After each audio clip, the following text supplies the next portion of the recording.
So I was unable to attend Mother's Day, I think for the first time.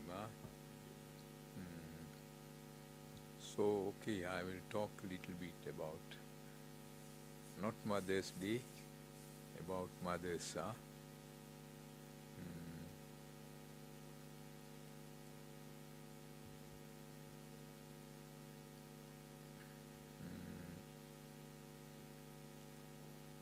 Generally, I think you know what Buddhism says about mothers. What is the place we have in Buddhist teaching? Firstly, we can see how the Buddha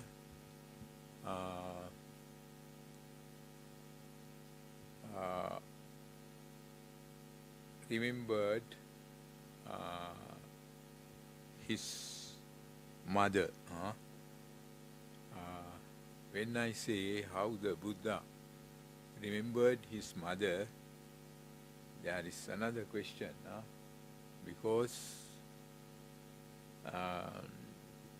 when he was born as Prince Siddhartha,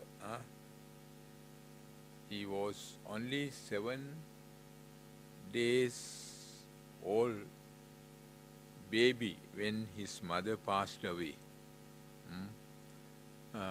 So he did not know much about his mother. Actually, he did not know anything at all. 7 days old baby cannot know much about the mother. So, when we talk about a mother,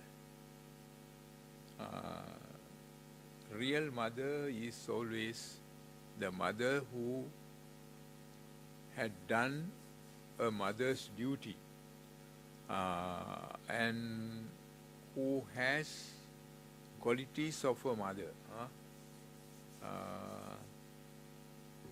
Generally, we think if a lady is given birth to a baby, that lady is the mother. That is true. Nobody can argue saying she is not the mother. That is true. But she has to practice many duties towards the baby. Then when the baby is growing, also until the baby become reach the independent time to be independent. But Singapore parents even go further than that. When the children got jobs or working, when they earn enough for their living, still parents bother so much about them and do a lot. I am talking about parents in general. So majority, most of parents do like that. That is non-ending. They are taking so much trouble when children are very small and growing. When they reach the time for education, then to do work. When they are married, sometimes worst time for parents is their children are married. So they pay so much attention towards grandchildren also. So when we see parents' life in that way, there is no time for them to relax. I know some parents, when their children were grown, working, then go overseas to work. And when they have children, parents go to look after grandchildren also. Because their own children are working, so nobody to look after grandchildren. In foreign countries,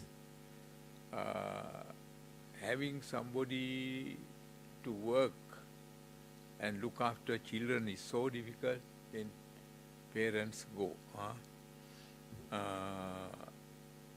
So, when we see parents work, I can't say duties, parents' work for children is non-ending. Beginning, start when the baby is born, but in whole life they pay attention. So,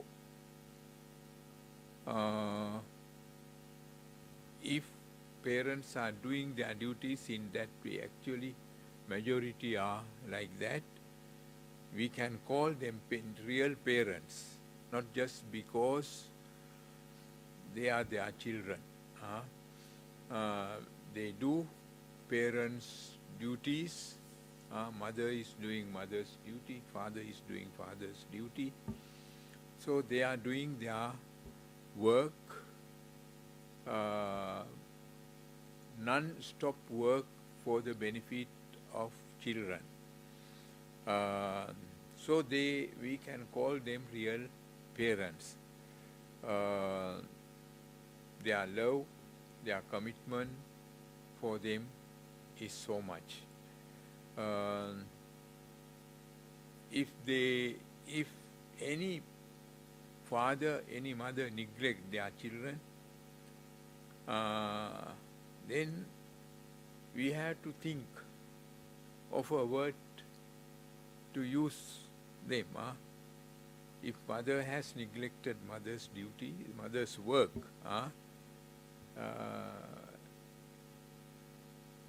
difficult to call her a real mother.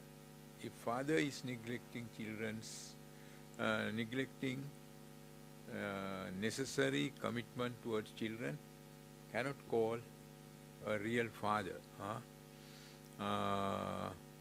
We can call biological father, biological mother, but not real mother, real father. So, when we think of the Buddha,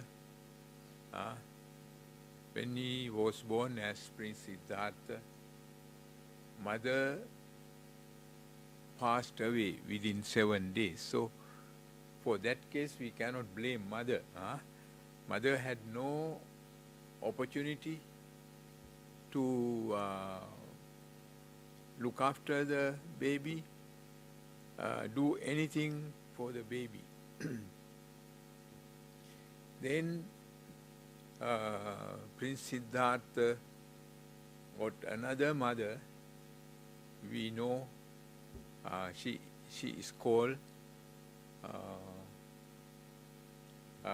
Prajapati, his father's second queen. First queen, Prince Siddhartha's mother, she passed away within 7 days of Prince Siddhartha's birth. Then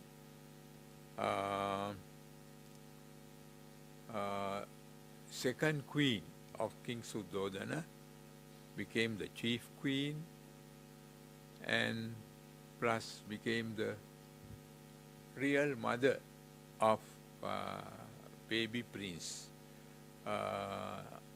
She had her own child, even that she looked after Prince Siddhartha until he was grown, attended to all the needs of her son. So we can call her real mother of Bodhisattva Siddhartha. And how the Buddha, when Prince Siddhartha became the Buddha, treated the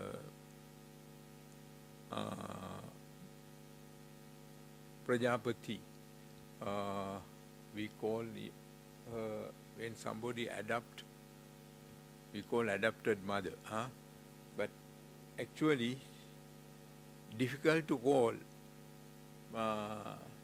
the second queen of King Suddhodana, the lady who looked after Prince Siddhartha until he was grown, adopted mother. She was more than that. That's why I use the word real mother. Then what about the Buddha? After Prince Siddhartha later became an ascetic, then became the Buddha. How he treated his adopted mother, or in a way, real mother, Mahaprajapati.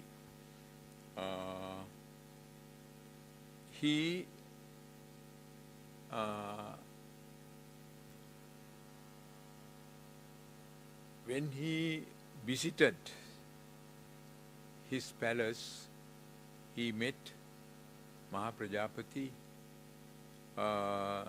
then preached her. The Buddha delivered some sermons to his father, King Suddhodana, Mahaprajapati, his former wife, Yasodhara. By preaching them, he helped them to realize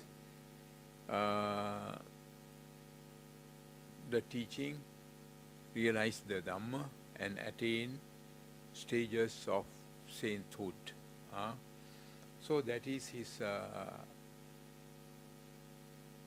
biggest contribution, biggest support given to adopted mother, then father, former wife. For all, the Buddha went back to the city where he was born, met his parents, and supported them in the best way, helping them to realize the Dhamma. That was his greatest help. But besides that, like a normal person, Buddha has shown his gratitude towards his father and mother. That adopted mother, Mahaprajapati Gautami, when she passed away, the Buddha heard about that, and he went to the palace. The Buddha was staying somewhere in a very far place, but he went with his disciples, and he organized, he guided people to arrange the cremation of Mahaprajapati. We can say that is quite a normal thing. But Buddha went ahead to do some other things. He went ahead to do more than that. When we learn about the Buddha, his teaching, his virtues, we know he is the greatest because of his achievement, because of his great virtues. He is the greatest. So, usually, he received respect from others, from all. He received respect. It is very rare to see he is paying his respect to somebody. Everybody paid respect towards him, but he is paying respect towards others is very rare. But in this case, when we study whole life of the Buddha,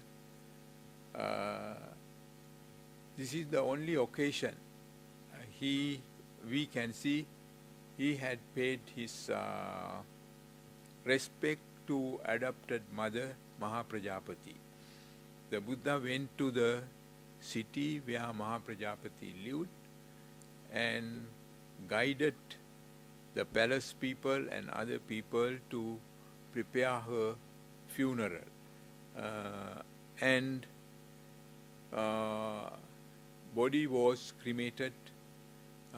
His adopted mother's body was cremated according to the guidance given by the Buddha. After that, the Buddha went again there to the place where the body was cremated and asked people to collect ash and put in an urn, and the Buddha went.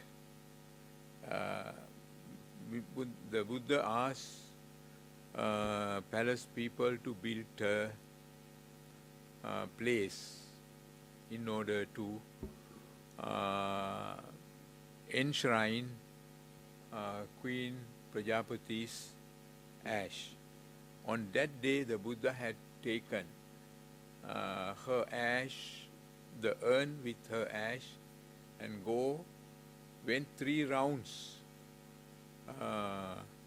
Went 3 rounds around the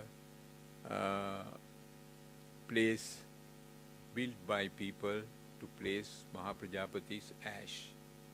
So this was actually a very, very unusual thing. A person like Buddha go around the place where Mahaprajapati Gautami's ash was placed. It was the ancient tradition. Even now we follow that way. When we go to a Bodhi tree and do offerings, usually we go around the Bodhi tree 3 times. Some people even go more times. So when we pay our respect towards something, that means we are paying respect towards a sacred object or sacred thing. So Buddha has paid his utmost respect to his adopted mother, thinking of her great virtues. So when we think of the way we should pay respect to our parents, Buddha has given this example. He had done his highest respect to his adopted mother. Although she was his adopted mother, she lived like the real mother by performing all necessary things towards the son or towards Prince Siddhartha. So that is the way the Buddha has remembered his mother or adopted mother. Then what about the father? How did he treat the father? We know Buddha means a person who has given up all the attachment. Totally he has eradicated attachment. No attachment towards his own family also. Father, mother, former wife, or other relatives, he had given up. He had given up attachment towards everything in the world. So, when he treated his father also, not with attachment, without any attachment, but thinking of greatness, thinking of the greatness of a true father, he showed his respect, appreciation towards his father, King Suddhodana. Last part of King Suddhodana's life, we can see his health was not so good. Occasionally he was sick. His health started to fall. So whenever he was sick, the Buddha, wherever Buddha lived, when he came to know, he went to visit King Suddhodana and talk with him.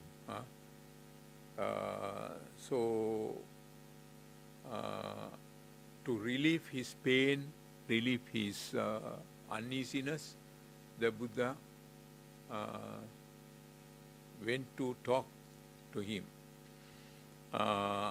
Then when King Suddhodana's last moment was arriving, the Buddha visited him and talked with him.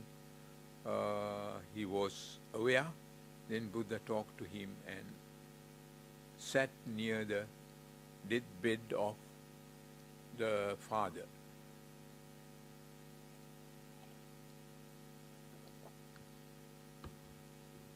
But today, I am not criticizing. Most of children are not so fortunate to be near the deathbed.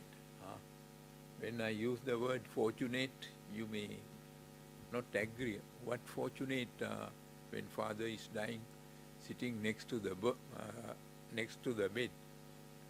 But I feel if a son, if a daughter can be there and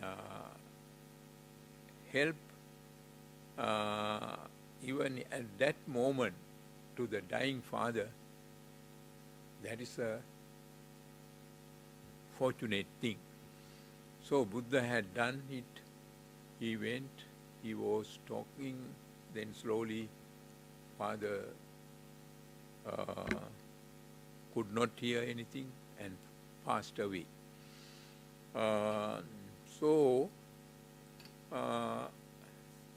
In Buddhist teaching, we learn a lot about greatness of parents, importance of parents, how to show our respect, how to appreciate parents and parents'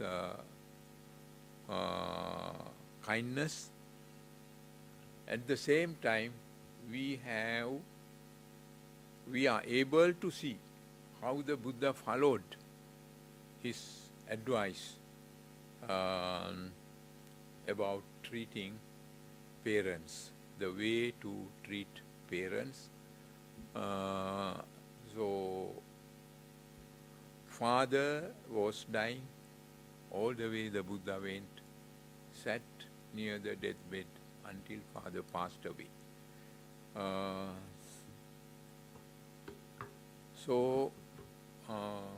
In Buddhist teaching, not only Buddhist teaching, Buddha's life also, we can see some guidance, how to appreciate, how to do our duties towards parents. But nowadays, not many children are fortunate like the Buddha. They are in other countries, so they cannot come. They have difficulties. Of course, the Buddha also, he was somewhere else, very far, when he heard father was very sick and going to pass away. So Buddha went to see him. Some people say Buddha went using his supernatural powers, but I don't believe it. He walked all the way to see the father. So we should not miss Mother's Day and Father's Day. But Father's Day is forgotten now. So I would like to stop here. Thank you. Do you have anything? Uh-huh. Yeah.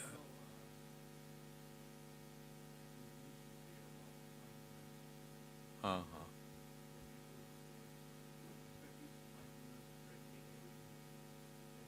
Hmm.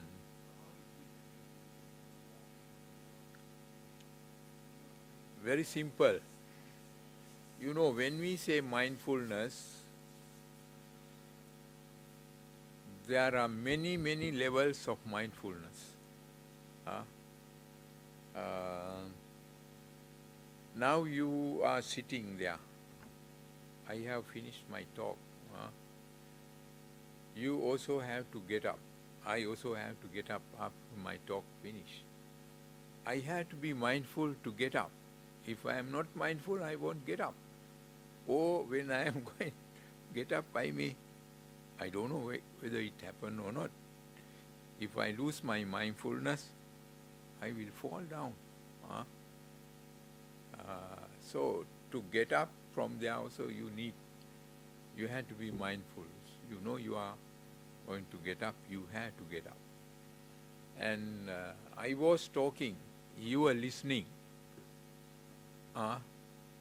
If you are not mindful, you cannot listen. Of course, I know you are not 100% mindful. If I ask what I have mentioned, you may be able to say what are the things I mentioned, but not 100%. Certain things sure to miss, because that mindfulness is not so strong. Time to time, your mindfulness, you lose your mindfulness, or less mindfulness, so you cannot remember. So what I want to say is, mindfulness is always with us, but different levels, sometimes very lower levels, sometimes don't have at all. That is where we make mistakes. That is where we get into trouble, get into difficulties. So it is something we have, but don't call it right mindfulness, Samma Sati. It is not Samma Sati, it is just Sati. Ordinary Sati, it has different levels. So, the Buddha has asked us to develop mindfulness. He hasn't asked us to do something which we don't have, which we are not familiar with, we have. So, Buddha has asked us to develop something which we have. So, by meditation, by doing meditation, what we are trying to do is this very ordinary mindfulness, bringing to a very high level of mindfulness. So that development can go up to the enlightenment, stages of attaining stages of sainthood. But it will not happen automatically.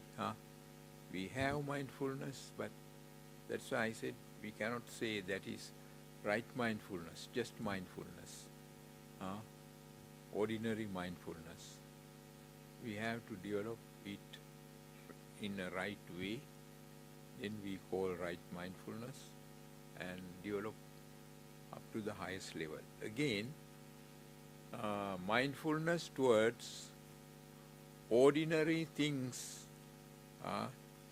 normal things, and mindfulness which can bring enlightenment. These two are quite different. We can be mindful with everything what we are doing, That is ordinary. But if we develop that ordinary mindfulness up to a considerable level and try to direct it towards what is happening within us, our emotions, our body, our appearance, then changes of our life, changes of our body, and things around us, changes of things around us, it can link with vipassana. Actually, that is called vipassana. Just developing mindfulness is ordinary. But mindfully we can be aware of our body, our thoughts, emotions. Then we can realize something greater than ordinary realizations. That is vipassana. But there is an expert about vipassana meditation here. You can ask from her.